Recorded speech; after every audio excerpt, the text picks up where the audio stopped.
Magandang gabi po sa inyong lahat at nawa po kayo po ay nasa mabuti pong kalagayan at pinagpapala po ng Panginoon sa oras mong ito. Tayo po ngayon ay nasa ating online Bible study. Nawa sa ating pong huli pag-aaral na ito ay nawa tayo po ay mapalakas po ng mga salita po ng Panginoon. Bago po tayo magsimula, tayo po lahat po ay nalangin. Mapagpalang Diyos, aming amang makapangyarihan po sa lahat, Diyos na dakila, banal at makapangyarihan. Salamat Panginoon sa oras na pinagkaloob po sa amin. Salamat Panginoon dahil Ikaw ang Diyos na patuloy na gumagabay at nagpapala po sa inyong mga anak Panginoon. Salamat po sa oras na ito, sa pagkakataon ito, pinagkaloob niyo po sa amin Panginoon.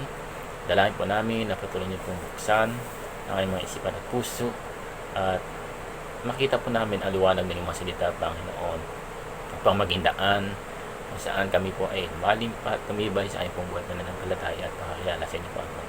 Nawa, ma-enlighten po kami, Panginoon, ng mga salita, magbigay lakas hanggang sa aming buhay na nananampalataya. Samahan niyo po kami, pagpalain mo po ang aking pong mga kapatid na nanonood at nakikinig nitong aming pong pag-aaral sa oras pong ito, Panginoon. Salamat po aming Diyos, aming Ama, kami nalangin sa pangalan po ng Panginoon Jesus. Amen, amen. Yan. Kamusta po kayo muli? At ang ating pong aralin ngayon ay tungkol po sa Principle 2. Na po tayo at ang topic po nito ay yung 4 na batas, spiritual, kung saan ito po ay magbibigay liwanag sa atin paano po ang tao ay napaiwalay po sa Panginoon, sa Diyos. Ang tao po ay makasalanan. Ang tao ay naiwalay po sa Diyos dahil po sa kasalanan ko, kaya hindi sabi ko dito, hindi siya makakilala ng personal o hindi niya maranasan ang pag-ibig po ng Diyos. Sabihin, dahil po sa kasalanan, ang tao po ay napaiwalay po sa Panginoon. At alam naman po natin kung ano po ang naging sani, kung naging dahilan po nito, kung saan ang unang ang nilikha po ng Panginoon, si Eva at Adan, ang nais ng Diyos sila ay buhay na sagana, sila buhay na maayos, sila po ay mabuhay na kalugod-lugod sa Panginoon. Ngunit ang tao po ay nilikha po ng Diyos, hindi lamang dahil sila ay gawing robot, kundi ang tao ay magkaroon ng may sariling pagpasya, may self-will po ang tao. Hindi po ginawa ng Diyos ang tao para maging robot na o sunod-sunuran, dahil may sariling will po ang tao. At dito po makita po natin nung si Eva at Adan, sila po ay nilagay po ng Panginoon sa Garden of Eden, sa halaman ng hardin kung saan. Doon po sila nilagay sa magandang lugar na kung saan nandun na po ang lahat. At meron pong itinagubilin po ang Diyos po sa kanila kung saan sabi po doon, pwede nilang makakain lahat ng prutas, lahat ng halaman, puno ng halaman o mga prutas po doon sa halaman ng hardin, maliban lamang po sa isa na kung saan bunga ng buhay at kamatayan, diba? At dahil ang tao ay mayroon po sariling pagpapasya, may self-will po ang tao, dito po makita natin na kung saan imbis na sundin po nila ang pinagawa sa ng Panginoon, ginawa po ng tao ang Eva at Adan, sinuway po nila ang Panginoon, sinuway po nila yung utos ng Diyos, kinain po nila yung pinagbabawal ng Panginoon, yung prutas na kung saan malalaman kung ano yung mabuti at masama at bunga ng ang dudulot ng kamatayan pagkawala sa Diyos. At doon po nagsimula na ang tao ay nagkasala dahil sa pagsuway niya sa Panginoon. At dito po ang naging daan kung bakit ang tao po ay napaiwala sa Panginoon at hindi niya po maranasan makilala ng lubusan ang Diyos dahil sa kasalanan na ito at sa kanya pong pagkaiwala sa Diyos, at hindi niya maramdaman, hindi niya na maranasan ang pag-ibig po ng Panginoon. Ang tao po ay napahiwalay sa Panginoon. Diba? Na nais ng Diyos, ang tao ay lagi niyang makapiling, lagi niyang nakaka-fellowship, ngunit dahil sa kasalanan, napahiwalay po yung tao. At mayroong naging gap o malaking bangin ang naging hadlang para hindi po maabot ng tao ang Diyos. Ito po ang nagpapahiwalay sa tao at sa Diyos. Sabi po doon sa aklat po ng Romans chapter 6 verse 23, sabi po diyan na ang kabayaran daw po ng kasalanan ay kamatayan.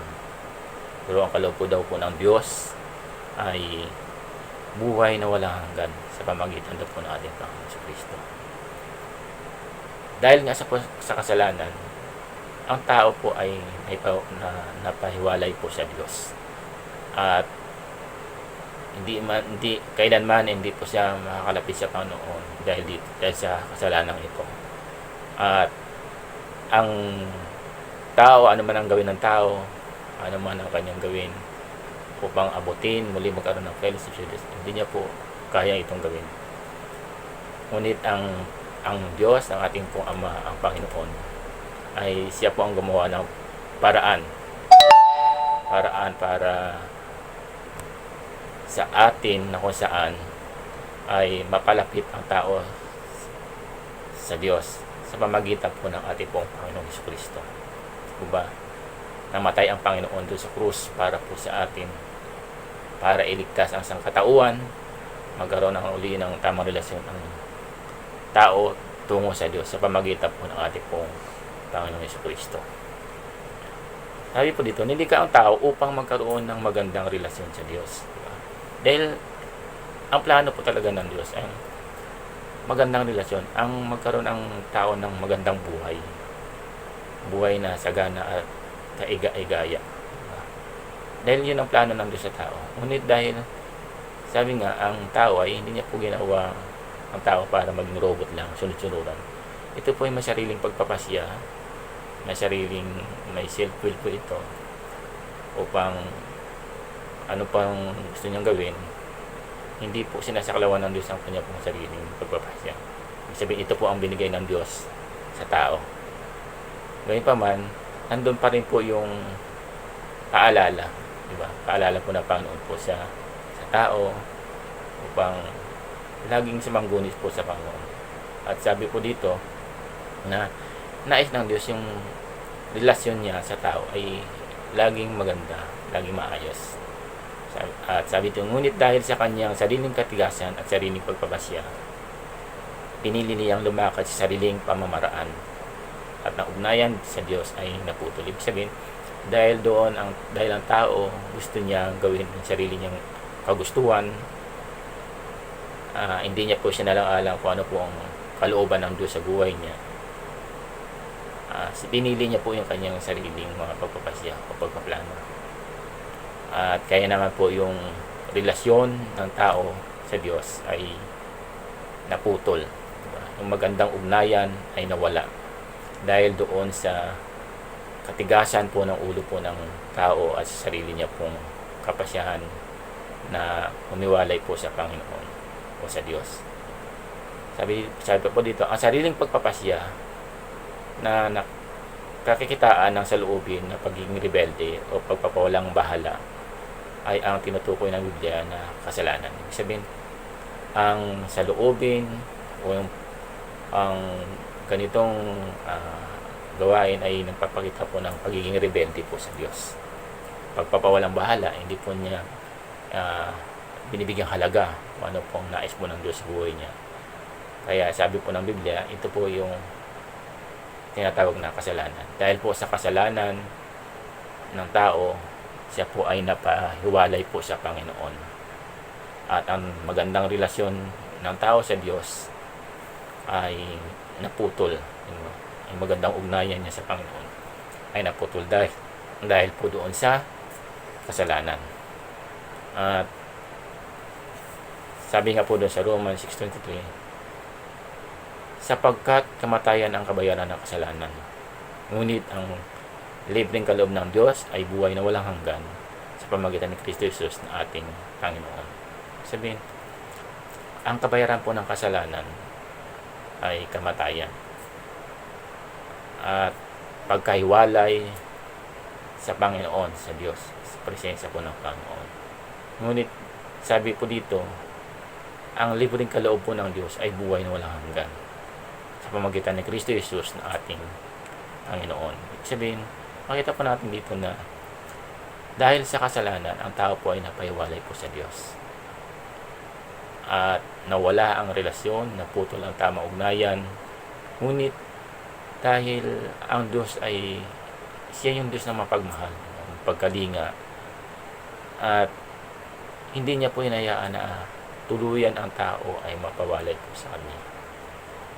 Ang Diyos na rin po mismo ang gumawa po ng paraan. Sabi nga po dito, siya po ang nagbigay ng kaloob, ano buong kaloob binigalo po ng Diyos sa tao. Yung buhay na walang hanggan. Paano po nakuha nagkaroon ng tao ng buhay na walang hanggan? Siyempre po sa pamagitan po ng ating pong Panginoon Hesus Kristo. Po ba? Ang ating pong Panginoon ay namatay doon sa krus. Po ba? Pinagbayaran niya po ang kasalanan po ng sa katauhan. Pinayaran niya po ang kasalanan po ng bawat isa po sa atin. Tinubos niya po tayo sa ating po mga kasalanan na dapat tayo po ang mapako doon sa krus. Ngunit ang Panginoon po ang nagbata. Siya po ang namatay para po sa atin at inako niya po, kinuha niya po ang ating pong mga kasalanan. Pinagbayaran niya po ito ng kanyang banal na dugo para po tayo ay maligtas, magpawalang sala, at muli maibalik yung tamang ugnayan at tamang relasyon natin sa ating Diyos Ama. Sabi po dito, para sa mga taong hindi kilala ang Diyos at hindi sumusunod sa magandang balita ng Panginoon Hesus, ay parurusahan ng walang kamatayang, kapahamakan at mawawala sa presensya ng Diyos. Tama naman po, di ba? Pag ang tao po ay hindi niya po binigyang halaga o kinilala ang ginawa po ng ating pong Panginoon Hesus Kristo sa krus, yung kanyang pong pagkamatay para po sa kasalanan ng bawat isa sa atin, kailanman hindi po siya magkakaroon ng muli ng tamang relasyon sa Diyos. Hindi po mapapanambalik yung kanyang pong pag-ugnayan sa Panginoon. At ito po ang magiging daan dahil hindi niya kinilala o hindi niya binigyan alaga ang ginawa po ng Panginoon Hesus o ng Diyos sa kanyang pong buhay. Tiyak po na siya po ay mapapawalay sa Panginoon. Mapapawalay po sa Diyos. At ang magiging hatol po sa kanya ay kaparusahan, diba? Kaparusahan na kamatayan, kapahamakan, at sabi niya dito, mapawalay o mawawala sa presensya ng Diyos. Ibig sabihin, yung kaparusahan na ito, kamatayan na ito, pagkahiwalay po sa Panginoon. Pagkawalay sa presensya ng Diyos, o siya ay paparusahan doon po sa walang hanggang kamatayan. Sabi po sa ikalawang Tesalonica chapter 1 verse 9, ang parusa sa kanila ay walang hanggang kapahamakan at mahiwalay sila sa Panginoon at sa dakila niyang kapangyarihan. Sabihin, ang tao pag siya po ay hindi nagbigay halaga sa ginawa po ng ating pong Panginoon Hesus Kristo, yung kanya pong pagpapakasakit, kanyang kamatayan sa krus, para ang tao ay magkaroon ng kapatawaran at kalinisan sa kanya pong buhay, kapatawaran sa kanyang mga kasalanan. Tiyak po na siya po ay mapapahamak. Hindi lang mapapahamak, kundi ito yung mapapahiwalay siya sa presensya po ng Panginoon at sa kapangyarihan po ng Diyos. Pero alam po ba natin na dahil sa pag-ibig po ng Diyos sa atin, ginawa niya po ang hindi po kayang gawin po ng tao, na kung saan siya na po mismo ang gumawa ng paraan para ang tao ay maligtas sa kanilang kasalanan. siya na po mismo ang gawa ng paraan na kung saan isinugo niya po yung kanyang kaisa-isang anak, ating po Panginoong Jesucristo, para magbata ng hirap, magpakasakit, at mamatay doon sa krus ng Kalbaryo para pagbayaran po ang ating po mga kasalanan. Ganon po kadakila ang ating pong Diyos. Ganon po siya Diyos na Ama nating mapagmahal. Handa niya pong gawin lahat para po sa kanya mga nilikha, sa ating pong mga tao na nilikha niya po. Yung kanya pong pagmamahal at pag-ibig ay wala pong kapantay. Ang Diyos po ay banal. Amen po ba? Amen po, ang Diyos po ay banal.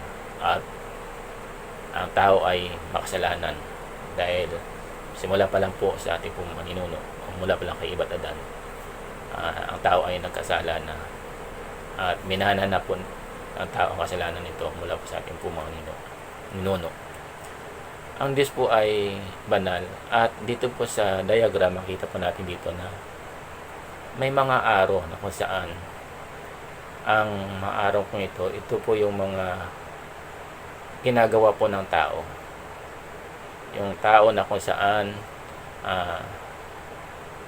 gumagawa siya ng paraan upang maabot yung pamantayan ng Diyos o maabot ang Diyos sa kanya pong kapamarahanan.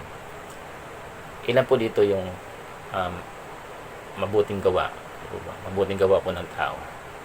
Dahil sa kanyang mabuting gawa, akala po ng tao maabot niya na yung Diyos. Nawa na pagpala po kayo lahat sa ating pong tinalakay sa gabing ito. Pagpalain po kayo lahat ng Panginoon. At tayo po ay manalangin. Ang pagpalang Diyos, aming amang makapangyarihan po sa lahat. Kami po napapasalamat, Panginoon, sa kabutihan na pinagkaloob po sa amin. Dalayan po namin na patuloy po kami samahan. Tulungan niyo po kami na maipamuhay po namin ang aming pong natutunan o aming napakinggan sa gabing ito. Dalayan ko po ang Panginoon na patuloy pagpalain ng aking pong mga kapatid. I-bless mo po ang kanilang mga buhay. Dalayan po namin, Ama, na tulungan mo po kami na patuloy, Panginoon, na mamuhay ng may katapatan, katuwiran, Panginoon, sa iyong harapan. Pagpalain niyo po ang bawat isa at tunay nga, Panginoon, na sa buhay na ito, kayo po ang patuloy na malwati, madakila at mabigyan ng kapurihan. Pinupuri ka po namin, aming Diyos. Sinasamba ka namin din at dakila po namin sa pamindalangin at pasasalamat sa pangalan po namin, Panginoon Jesus. Amen and amen. Nawa, pagpalain po tayo lahat ng Panginoon at magkita-kita tayo muli sa ating pong Bible study. God bless po sa inyo lahat.